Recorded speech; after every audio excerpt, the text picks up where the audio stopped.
দর্শক আসসালামু আলাইকুম। মুক্তিযুদ্ধের চেতনা টেলিভিশন অনলাইন পক্ষ থেকে আপনাদেরকে স্বাগত জানাচ্ছি। আমি চানমিয়া শিকদার। দর্শক, আমি এখন অবস্থান করছি মহান জাতীয় সংসদের 1 নম্বর গেট অর্থাৎ আসাদ গেটের অপোজিটে, সোনার বাংলা পাম্পের অপোজিটে, ঠিক অপোজিটে যে 1 নম্বর গেট, সেই 1 নম্বর গেটে।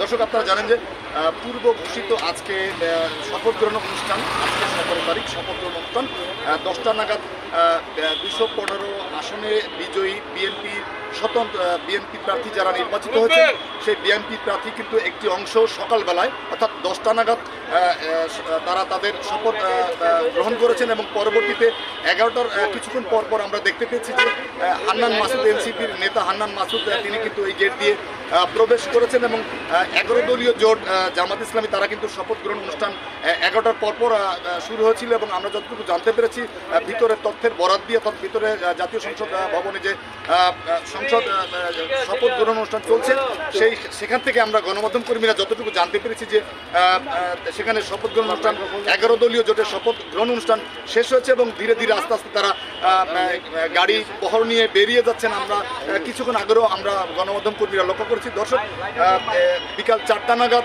আরও একটি শপথ গ্রহণ অনুষ্ঠান এই সংসদ থেকে অনুষ্ঠিত হবে, যেটা মন্ত্রী প্রতিমন্ত্রীর দায়িত্ব যারা পেতে যাচ্ছেন, অর্থাৎ আপনারা জানেন যে বাংলাদেশ জাতীয়তাবাদী দল বিএনপি 215 আসন নিয়ে এককভাবে তারা সংসদে প্রবেশ করেছেন এবং সেই জায়গা থেকে আমরা যতটুকু গণমাধ্যম কর্মীরা আমাদের কাছে যতটুকু নিউজ আমরা কভারেজ করেছি, সেই তথ্যের বরাত দিয়ে আজকে বিকাল 4টা নাগাদ হয়তোবা আরও একটি শপথ গ্রহণ অনুষ্ঠান শুরু হতে যাচ্ছে।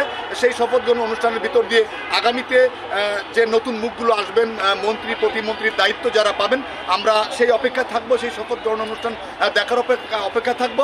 তো দর্শক, এই ছিল আমার কাছে সংসদ ভবনে 1 নম্বর গেট থেকে সর্বশেষ। দর্শক, আপনারা সাথে থাকুন। মুক্তিযুদ্ধের চেতনা টিভি অনলাইন নিউজ পোর্টালের পক্ষ থেকে আরও একবার ধন্যবাদ জ্ঞাপন করছি। দর্শক, সংসদ ভবনে 1 নম্বর গেট থেকে এই ছিল আমার কাছে সর্বশেষ।